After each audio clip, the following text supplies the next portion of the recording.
देवी सर्वभूतेषु शक्तिरूपेण संस्थिता नमस्तस्यै नमस्तस्यै नमस्तस्यै नमो नमः। तीसरे अध्याय में इस प्रकार वर्णन है।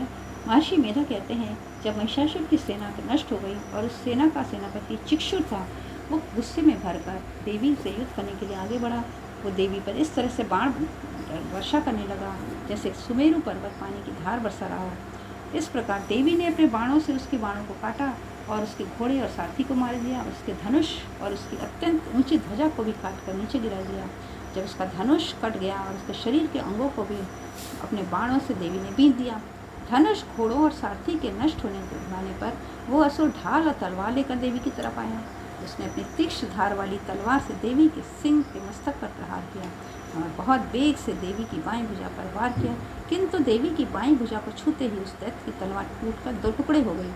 इससे दैत्य ने क्रोध में भरकर शूल हाथ में ले लिया और उसे भद्रकाली देवी की ओर फेंका।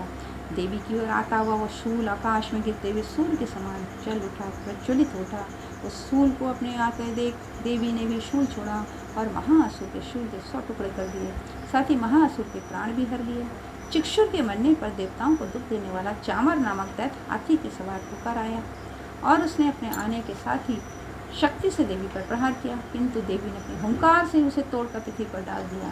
शक्ति को टूटा देखकर दैत्य ने क्रोध से लाल होकर शूल चलाया, किंतु देवी ने उसे भी काट दिया। इतने में देवी का सिंह उछलकर हाथी के मस्तक पर सवार हो गया और दैत्य के साथ बहुत ही तीव्र युद्ध करने लगा।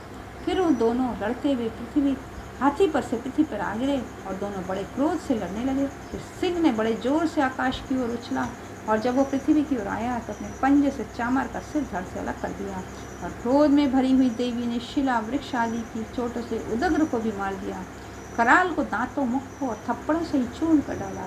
क्रुद्ध हुई देवी ने गदा के प्रहार से उद्धत दैत्य को मार गिराया। भिंदीपाल से बाष्कल को बाणों से ताम्र और अंधक को मौत के घाट उतार दिया। तीनों नेत्रों वाली परमेश्वरी ने त्रिशूल से उग्रास, उग्रवीर और महाहनु नामक राक्षसों को मार गिराया। उसने अपनी तलवार से विडाल नामक दैत्य का सिर काट दिया और अपने बाणों से दुर्धर और दुर्मुख नामक राक्षसों को यमलोक पहुंचा दिया। इस प्रकार जब महिषासुर ने देखा कि देवी ने मेरी सेना को नष्ट कर दिया, तो वह भैंसे का रूप धारण करके देवी के गणों को दुख देने लगा। उन गणों में कितनों को उसने मुक्त प्रहार से, कितनों को खुरों से, कितनों को पूंछ से, कितनों को सींगों के प्रहार से, बहुतों को दौड़ने के वेग से, अनेकों को सिंहनाद से, कितनों को चक्कर देकर और कितनों को श्वास वायु के झोंक से पृथ्वी पर गिरा दिया। वो दैत्य इस प्रकार गणों की सेना को गिराकर देवी के सिंह को मारने के लिए दौड़ा। इस पर देवी को बड़ा क्रोध आया। उधर दैत्य ने भी क्रोध में भरकर देवी को खुरों से जमीन को खींचने लगा और सिंगों से पर्वतों को उखाड़ कर धरती पर फेंकने लगा और मुख से नाना प्रकार के शब्द कहने लगा। महिषासुर के बेग के चक्कर देने के कारण पृथ्वी क्षुब्ध होकर फटने लगी। उसकी पूंछ से टकराकर समुद्र चारों ओर फैलने लगा। हिलते हुए सिंहों के आकाश से मेघ खंड खंड हो गया। श्वास से आकाश में उड़ते हुए पर्वत फटने लगे। इस तरह क्रोध में भरे हुए राक्षस को देखकर चंडिका को भी क्रोध आ गया और उसके मारने के लिए क्रोध में भर गई। देवी ने पाश फेंक कर दैत्य को बांध दिया। उसने बच जाने पर दैत्य का रूप त्याग दिया और सिंह का रूप बना लिया। और ज्यों ही देवी उसका सिर काटने के लिए तैयार हुई कि उसने पुरुष का रूप बना लिया, जो कि हाथ में तलवार लिए था। देवी ने तुरंत ही अपने बाणों से उस पुरुष को उसकी तलवार ढाल से बींध डाला।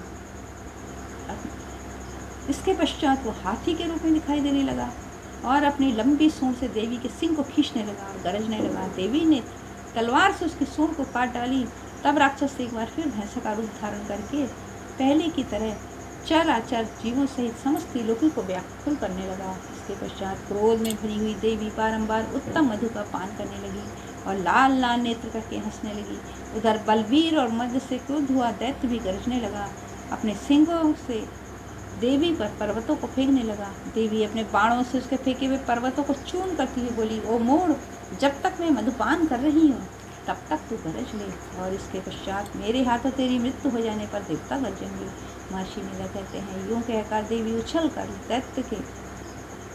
दैत्य पर जाग चढ़ी और उसको अपने पैर से दबाकर शूल से उसके गले को आघात किया। और देवी के पैर से दबने पर भी दैत्य अपने दूसरे मुंह से बाहर होने लगा।